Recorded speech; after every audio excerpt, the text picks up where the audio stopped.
Buonasera, benvenuti a questa edizione del nostro telegiornale. Vediamo i titoli. Difterite a Palermo, sono 17 le persone sottoposte a profilassi antibiotica.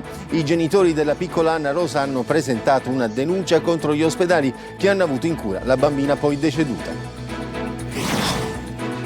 Incompetenti o complici, sentiti i 4 custodi che erano in servizio la sera del clamoroso colpo al Museo di Messina. Tante le contraddizioni, ma ancora nessun indagato. A riposto nel catanese si infittisce il giallo della giovane trovata impiccata in casa. Il rogo che ha avvolto l'abitazione è partito dall'ingresso, lontano dalla stanza dove si trovava la donna. Il sospetto degli investigatori è che la scena sia stata ricostruita per simulare un suicidio. Violenza nel carcere minorile Malaspina di Palermo, 4 detenuti aggrediscono 2 agenti di polizia penitenziaria e poi danno fuoco alle celle. 11 persone finiscono in ospedale, alcuni dei quali in codice rosso. Caldo, bollino rosso a Palermo, stop all'utilizzo delle carrozze turistiche trainate da cavalli. Aleandro Baldi a Favara per celebrare i 40 anni di carriera in concerto con i suoi brani più noti. Calcio, a Catania il campo chiede rinforzi, ma i conti impongono prudenza, il club tratta Torrasi. Calcio mercato, a Palermo è fatta per Perin, l'ufficialità del trasferimento in rosanero del portiere è attesa a breve. In uscita Brunori potrebbe andare al Modena.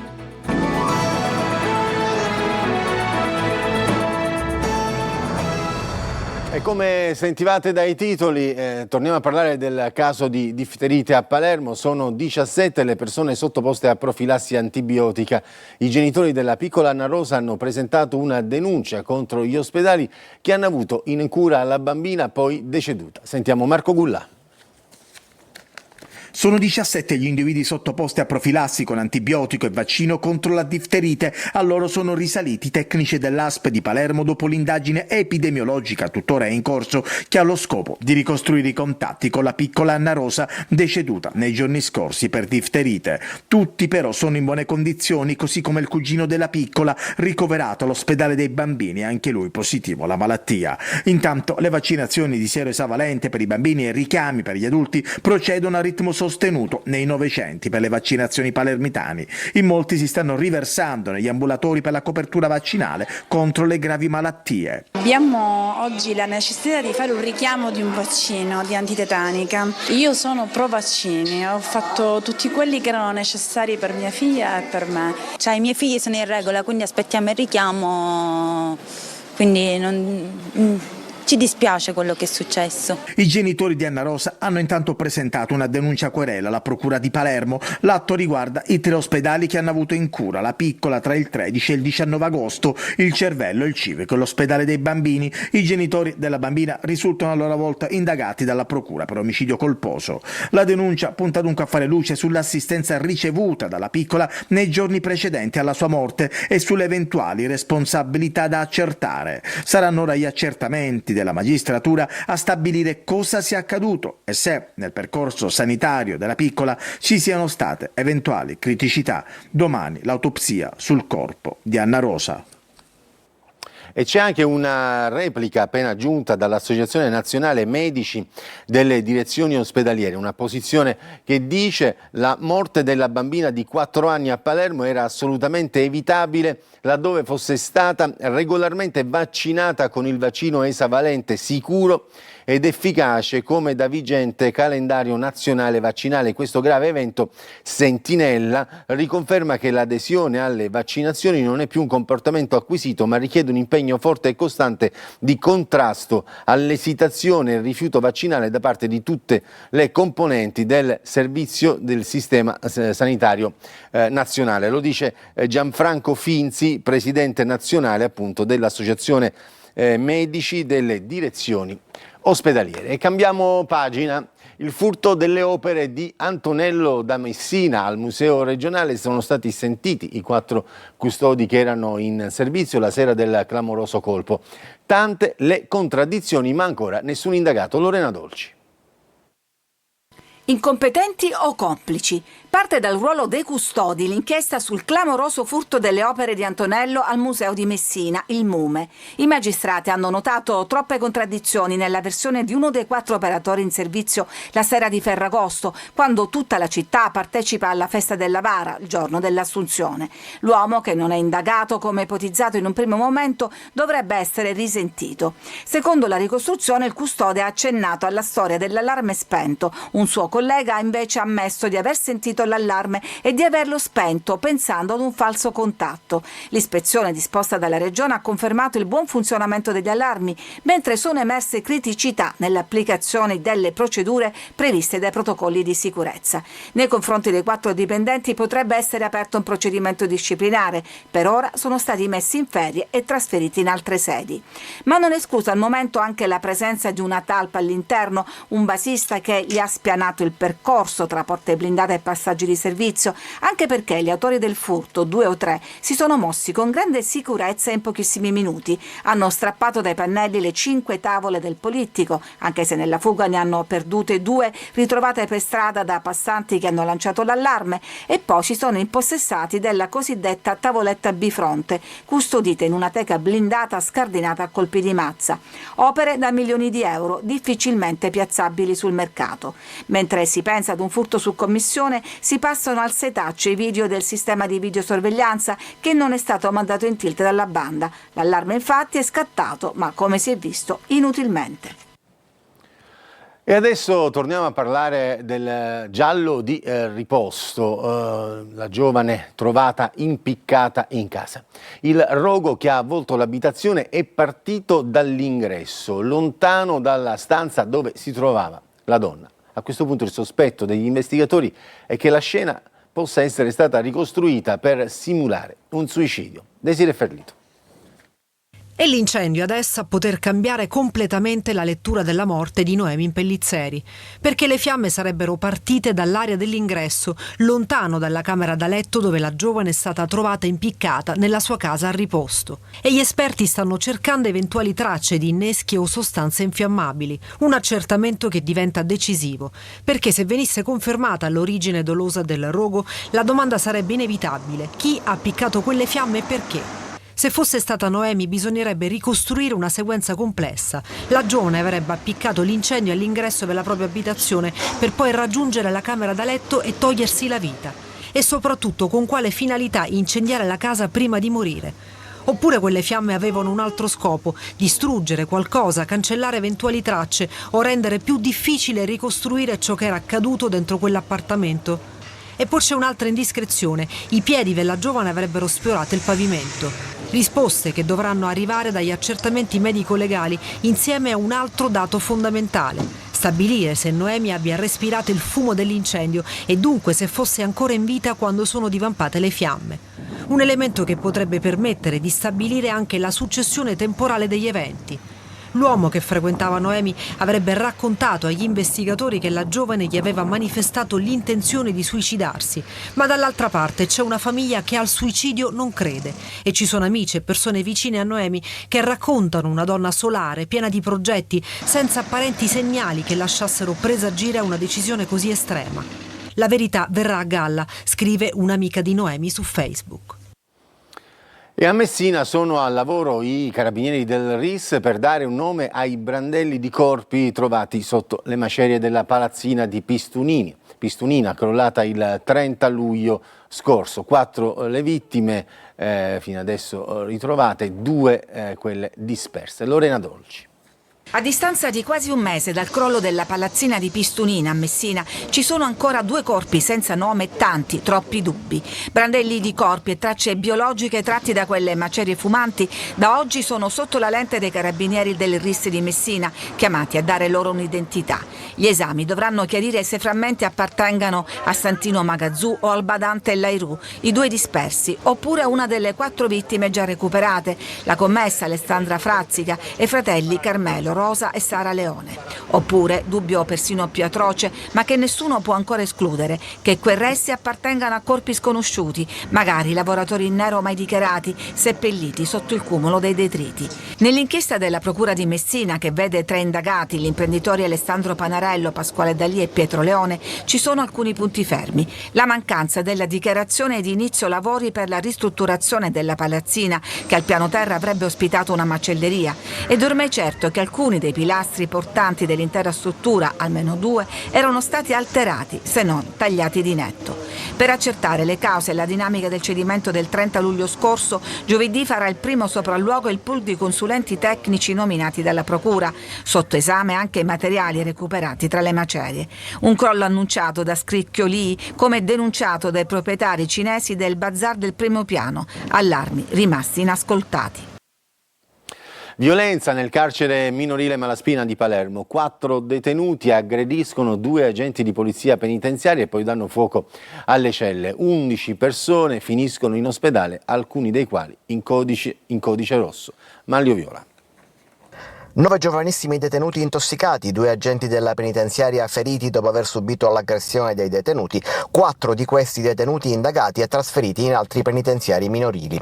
È il bilancio dei disordini notturni nel centro di rieducazione minorile del Malaspina di Palermo. 4 detenuti del carcere per minorenni, sempre gli stessi, avrebbero dato vita ai disordini culminati in uno scontro con gli agenti di custodia. Non avendo ottenuto quello che volevano, avrebbero appiccato le fiamme a materassi e suppellettili e proseguito l'aggressione ai danni degli agenti che tentavano di circoscrivere le fiamme. Sono state ore di tensione, agenti fuori servizio richiamati al Malaspina e tutto il personale disponibile è impegnato a spegnere l'incendio che nella notte è stato circoscritto e questa mattina domato del tutto. 11 persone sono state trasferite in 3 diversi ospedali, Civico, Villa Sofia e Policlinico. 2 sono gli agenti aggrediti e il personale di servizio che doveva smontare alle 15 ha dovuto fare un turno praticamente di 24 ore. Non c'è personale per sostituire i feriti, non c'è personale per dare il cambio agli agenti quando accadono disordini, peraltro sempre più frequenti.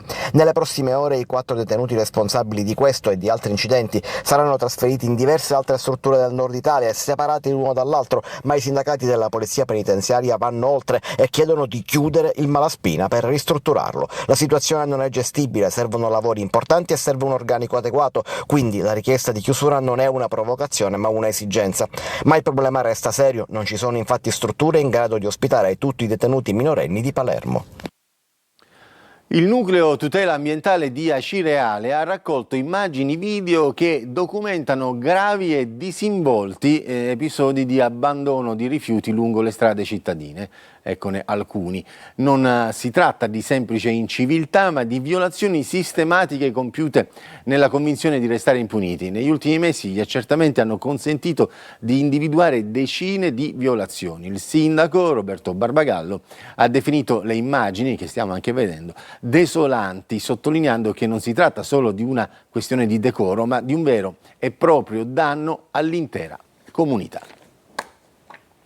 E invece ci spostiamo nella Agrigentino e allarme a Mollarella di Licata per uno sversamento che ha modificato il colore dell'acqua e prodotto schiuma lungo l'arenile. Sono scattati i controlli. Davide Sardo. Acqua giallastra e schiuma sulla spiaggia di Mollarella a Licata nell'Agrigentino, un'anomalia che ha fatto scattare i controlli e ha acceso l'attenzione delle autorità. Lo sversamento interessa l'arenile da un paio di giorni. Sul posto sono intervenuti Guardia Costiera, Comune, Protezione Civile, ARPA e AICA. ARPA, l'Agenzia regionale per la protezione dell'ambiente, ha effettuato alcuni prelievi per accertare la provenienza dell'acqua. Tra le ipotesi c'è quella di acque bianche, forse legata a una rottura della rete idrica. Intanto proseguono le verifiche. I bagnanti osservano con curiosità, ma anche con preoccupazione, la presenza della schiuma e dell'acqua giallastra. Al momento non è stata disposta alcuna interdizione della spiaggia. Si attendono ora gli esiti dei campionamenti per chiarire l'origine dello sversamento e verificare eventuali conseguenze sulla qualità dell'acqua.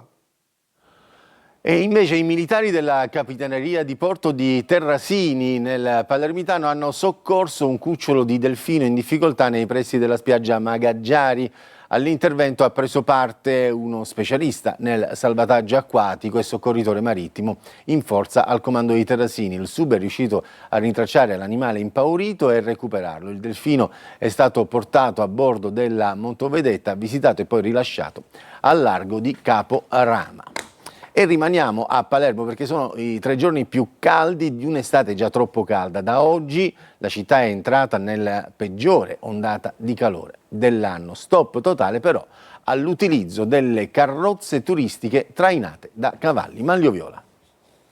I 3 giorni più caldi di un'estate già troppo calda. Da oggi Palermo è entrata nella peggiore ondata di calore dell'anno, almeno fino alle ultime stime. Fra martedì e giovedì sono attesi picchi di 42 gradi, percepiti soprattutto nella giornata di mercoledì, e la cosa peggiore è la persistenza. Le temperature non scendono molto neanche durante la notte. Se Palermo è da bollino rosso, situazione più contenuta nel resto dell'isola. Messina rimarrà a livello 2, quindi bollino arancione, nonostante i 40 gradi percepiti, e Catania a livello 1 con 39 gradi percepiti. Non perché le temperature siano basse, ma perché non sono persistenti, soprattutto nei valori notturni, come avviene invece nel capoluogo di regione.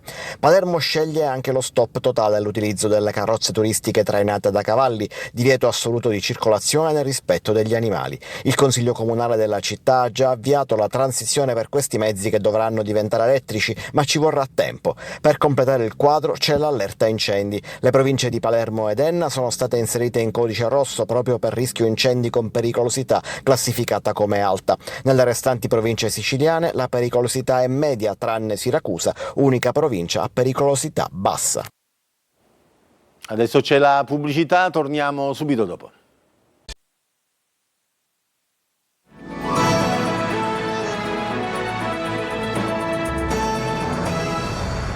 Multa per occupazione di suolo pubblico. La vicenda di Luna Spina accende i riflettori su un vuoto normativo che rischia di trasformare l'arte di strada in un problema burocratico. Desiree Ferlito. Questi signori hanno ancora il mio documento perché mi stanno facendo un verbale che sanno già, perché li ho avvertiti, io non pagherò. Una voce, qualche strumento e pochi metri di strada. Tanto è bastato per trasformare l'esibizione di Luna Spina in un caso cittadino. L'artista catanese, che ha girato il mondo come busker e un passato anche a X Factor, è stata multata mentre si esibiva in Piazza Mazzini.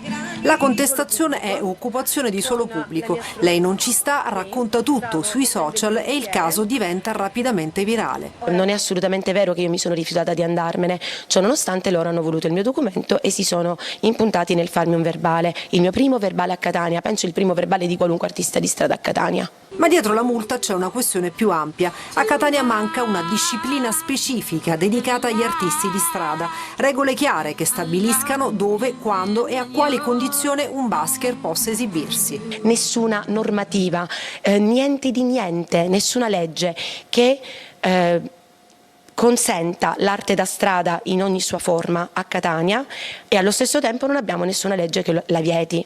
Ed è proprio qui che la vicenda personale di Luna Spina diventa una domanda rivolta alla città. L'arte di strada va semplicemente tollerata, sanzionata quando entra in conflitto con le norme esistenti, oppure regolamentata? L'amministrazione comunale sta lavorando al regolamento e in assenza di questo, ha spiegato al nostro telegiornale il comandante della polizia municipale Diego Peruga, abbiamo applicato una sanzione amministrativa. Non ci sono ancora tasse da pagare, qualora le mettessero le pagherei più che volentieri. Trasformare il caso di una singola artista potrebbe colmare un vuoto e permettere alla musica di strada di sapere finalmente dove finisce l'improvvisazione e cominciano le regole. 40 anni di carriera per Aleandro Baldi. In piazza Cavour a Favara nell'Agrigentino ha portato in concerto i suoi successi. Davide Sardo. Dimmi perché piangi di felicità e perché non mangi. 40 anni di musica, successi ed emozioni. Favara ha accolto Aleandro Baldi per una serata speciale dedicata ai suoi 40 anni di carriera. In piazza Cavour il cantautore ha ripercorso le tappe più importanti della sua storia artistica, proponendo al pubblico i suoi grandi successi. Un viaggio iniziato nel 1986 con La nave va, arrivata seconda al Festival di Sanremo, poi le vittorie al Festival. Nel 1992 con Non amarmi, cantato con Francesca Lotta, e nel 1994 con Passerà. Una serata gratuita e aperta a tutti, inserita nei festeggiamenti in onore di San Giuseppe. Non amarmi è il gusto di qualcosa di diverso, credi che sia giusto stare insieme a tempo perso. Tra ricordi, aneddoti e musica, con Mancarsi ed Aversi, il nuovo singolo che anticipa il prossimo progetto discografico. Un incontro tra passato e presente, 40 anni di musica raccontati al pubblico con emozione e semplicità.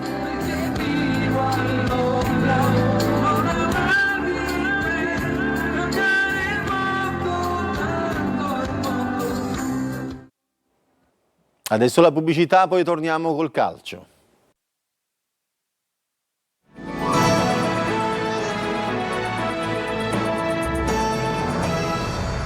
Mercato e conti, due facce della stessa medaglia in casa a Catania, mentre il club tratta Torrasi. Sentiamo Marco Carli. Il Catania deve accelerare sul mercato, ma ogni movimento continua inevitabilmente a intrecciarsi con la situazione economica del club. L'ultimo nome è quello di Emanuele Torrasi, il centrocampista della Juve Stabia, la cui operazione può essere considerata vicina alla chiusura. Un profilo individuato per dare ordine e qualità a una mediana che dopo l'arrivo di Di Marco resta comunque un reparto da completare, come dimostrato chiaramente contro l'Inter Under 23. E non c'è soltanto Torrasi, resta viva anche la pista Caligara, mentre davanti il Catania ha già piazzato il colpo Coda, che ha sostenuto il primo allenamento aggiungendo esperienza e gol al reparto offensivo. Ma se il campo chiede rinforzi, i conti impongono prudenza, e questo è il punto emerso anche nel corso di Corner. Il budget destinato all'area sportiva, che si compone di varie voci, comprese le giovanili che dovranno fare a meno dell'Under 16, è stato ridotto con la società che, in virtù dei conti interni e delle nuove regole, deve pensare ai costi della rosa. Che il quadro finanziario sia pesante era stato già dimostrato dal caso della fideiussione. Numeri che spiegano perché, come è stato evidente per tutta l'estate, ogni operazione di mercato vada valutata sotto l'aspetto tecnico ed economico. E allora Torrasi diventa quasi il simbolo di questa fase. Il Catania vuole ancora rinforzarsi, come dimostra l'arrivo di Coda, ma deve farlo cercando di incastrare ogni acquisto dentro una serie di limiti. A Palermo, questione di ore per Perini in rosanero. Brunori invece potrebbe essere ceduto al Modena. Marco Gullà. Il Palermo si gode il momento. Da un lato c'è la vittoria conquistata contro la Juve Stabia alla prima giornata, dall'altro c'è il mercato sempre più altisonante. È ormai questione di ore, Mattia Perin sarà il nuovo portiere rosanero. Oggi giornata di visite mediche per l'estremo difensore, poi la partenza per Palermo. Perin firmerà un contratto triennale e sarà quindi a disposizione per la partita che i siciliani giocheranno domenica prossima ad Arezzo. Il portiere si trasferirà dalla Juventus a titolo definitivo senza alcun costo di trasferimento. Il club bianconero riceverà dei bonus dal Palermo solo nel caso in cui il club di Viale del Fante verrà promosso in Serie A. Un grande colpo che permette ad Inzaghi di avere un top player per la porta. Definito l'innesto del portiere, l'attenzione della dirigenza si sposta rapidamente sulla ristrutturazione del reparto avanzato, dove si lavora per finalizzare la cessione di Matteo Brunori al Modena per 1,5 milioni di euro fissi più 500.000 euro di bonus. L'uscita dell'ex capitano rosanero permetterà di affondare il colpo per l'attaccante Christian Spendi del Cesena come alternativa a Poyampalo, anche se il club romagnolo fa muro e vorrebbe trattenere il centravanti albanese. Osti cerca anche una sistemazione al centrocampista Blen, in questo momento fuori rosa. Il nodo principale per la cessione del calciatore è l'ingaggio. È tutto per questa edizione, grazie per averci seguiti, buon proseguimento di serata.